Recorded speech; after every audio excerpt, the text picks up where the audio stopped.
Friends, welcome to Radha's kitchen. ಇವತ್ತು ನಾನು ಈರುಳ್ಳಿ ಚಟ್ನಿ ಮಾಡ್ತಾ ಇದ್ದೀನಿ. ಬನ್ನಿ ಹೇಗೆ ಮಾಡೋದು ಅಂತ ನೋಡೋಣ. ಮೊದಲಿಗೆ ಸ್ಟವ್ ಹಚ್ಕೊತಾ ಇದ್ದೀನಿ.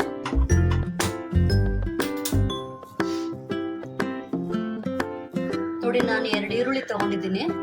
ದೊಡ್ಡ ಗಾತ್ರದ್ದು 2 ಈರುಳ್ಳಿ ತಗೊಂಡಿದ್ದೀನಿ. ಒಂದು ದೊಡ್ಡದು ಟೊಮೊಟೊ ತಗೊಂಡಿದ್ದೀನಿ.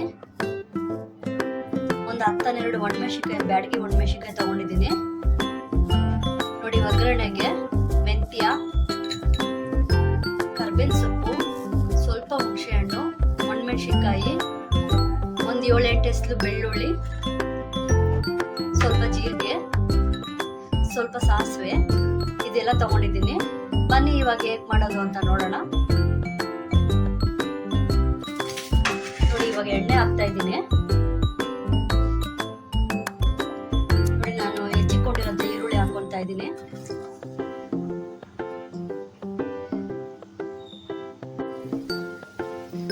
ನೋಡಿ, ಇದು ಈರುಳ್ಳಿ ಚಟ್ನಿಗೆ ಈರುಳ್ಳಿ ಸ್ವಲ್ಪ ಹಸಿ ವಾಸನೆ ಹೋಗೋವರೆಗೂ ಚೆನ್ನಾಗಿ ಫ್ರೈ ಮಾಡ್ಕೊಳ್ಬೇಕು.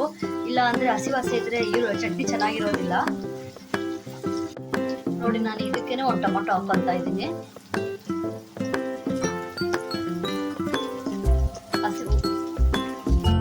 ನೋಡಿ, ಬ್ಯಾಡಗಿ ಮೆಣಸಿನಕಾಯಿ ಕೂಡ ಹಾಕೊಳ್ತಾ ಇದ್ದೀನಿ. ಟೊಮೆಟೊ, ಒಣಮೆಣಸಿನಕಾಯಿ, ಈರುಳ್ಳಿ ಎಲ್ಲ ಹಸಿ ವಾಸನೆ ಹೋಗೋವರೆಗೂ ಚೆನ್ನಾಗಿ ಫ್ರೈ ಮಾಡ್ಕೊಳ್ಳೋಣ. ನಾನು ಇದಕ್ಕೆ ಸ್ವಲ್ಪ ಉಪ್ಪು ಹಾಕೊಳ್ತಾ ಇದ್ದೀನಿ. ಉಪ್ಪು ಹಾಕಿದ್ರೆ ಸ್ವಲ್ಪ ಟೊಮೊಟೊ ಮೆತ್ತಗಾಗುತ್ತೆ ಅಂತ ನಾನು ಇದಕ್ಕೆ ಸ್ವಲ್ಪ ಉಪ್ಪು ಹಾಕೊಳ್ತಾ ಇದ್ದೀನಿ. ಸ್ವಲ್ಪ ಉಪ್ಪು ಹಾಕೊಳ್ತಾ ಇದ್ದೀನಿ.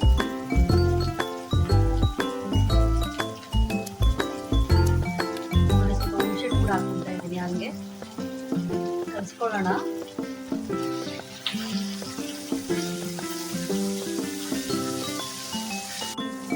ನೋಡಿ, ಇವಾಗ ಈರುಳ್ಳಿ ಟೊಮೊಟೊ ಎಲ್ಲ ಚೆನ್ನಾಗಿ ಫ್ರೈ ಆಗಿದೆ. ನೋಡಿ, ಈರುಳ್ಳಿ ಎಲ್ಲ ಚೆನ್ನಾಗಿ ಕೆಂಪು ಫ್ರೈ ಆಗಿದೆ.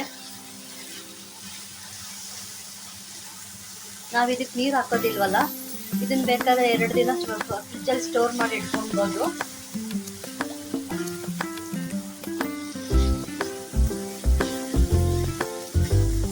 ನಾವೀಗ ಸ್ಟವ್ ಆಫ್ ಮಾಡ್ಕೊಳ್ಳೋಣ. ನೋಡಿ, ನಾನು ಇವಾಗ ಚಟ್ನಿಗೆ ಅಂದ್ಬಿಟ್ಟು ಒಂದು ಅರ್ಧ ಸ್ಪೂನ್ ಸಾಸಿವೆ ಹಾಕೊಳ್ತಾ ಇದ್ದೀನಿ.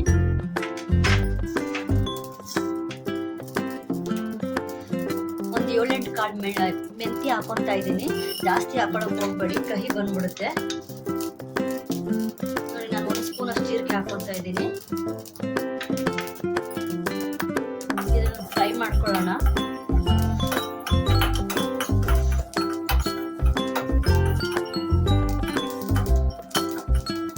ಎಣ್ಣೆ ಹಾಕೊಂಡು ಹುರ್ಕೊಳಕ್ ಹೋಗ್ಬೇಡಿ, ಹಾಗೆ ಹಸಿದೆ ಹುರ್ಕೊಳ್ಳಿ.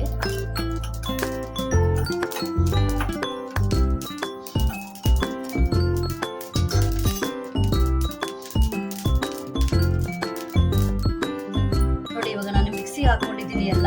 ಇವಾಗ ನಾನು ಇದು ಹುರಿದಿಟ್ಕೊಂಡಿರೋಂತಹ ಜೀರಿಗೆ, ಮೆಂತ್ಯ, ಸಾಸಿವೆನೆಲ್ಲ ಇದಕ್ಕೆ ಹಾಕೊಂಡು ರುಬ್ಕೊಂಡ್ಬರ್ತೀನಿ. ಇವಾಗ ನೋಡಿ, ಇದಕ್ಕೆ ಹಾಕೊಂಡಿದ್ದೀನಿ. ಇವಾಗ ರುಬ್ಕೊಂಬರೋಣ. ನೋಡಿ ವೀಕ್ಷಕರೇ, ಇವಾಗ ಚಟ್ನಿ ರೆಡಿ ಆಗಿದೆ. ನೋಡಿ, ನಾನು ತುಂಬಾ ನುಣ್ಣಗೆ ರುಬ್ಬಿಲ್ಲ, ತರಿಯಾಗಿ ರುಬ್ಬಿದ್ದೀನಿ. ತುಂಬಾ ನುಣ್ಣಗೆ ರುಬ್ಬಿದ್ರೆ ಚೆನ್ನಾಗಿರೋದಿಲ್ಲ ಚಟ್ನಿ. ಇವಾಗ ಇದಕ್ಕೊಂದು ಒಗ್ಗರಣೆ ಮಾಡ್ಕೊಳ್ಳೋಣ. ನೋಡಿ, ನಾನು ಸ್ವಲ್ಪ ಎಣ್ಣೆ ಹಾಕೊತಾ ಇದ್ದೀನಿ ಒಗ್ಗರಣೆಗೆ.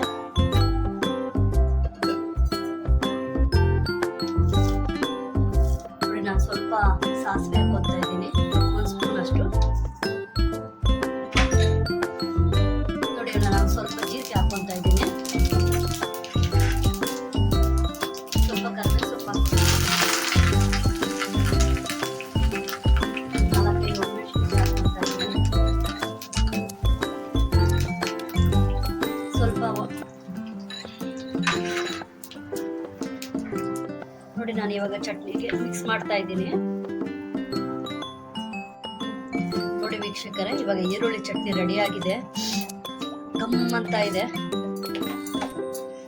ನೀವು ಮಾಡ್ಕೊಳ್ಳಿ, ತುಂಬಾ ಚೆನ್ನಾಗಿರುತ್ತೆ. ಬಿಸಿ ಬಿಸಿ ಮುದ್ದೆಗೆ, ಅನ್ನಕ್ಕೆ ಮಾಡ್ಕೊಳ್ಳಿ ವೀಕ್ಷಕರೇ. ನೋಡಿ, ಇವಾಗ ಚಟ್ನಿ ತಯಾರಾಗಿದೆ. ನೋಡಿ ವೀಕ್ಷಕರೇ, ರುಚಿಕರವಾದ ಈರುಳ್ಳಿ ಚಟ್ನಿ ತಯಾರಾಗಿದೆ.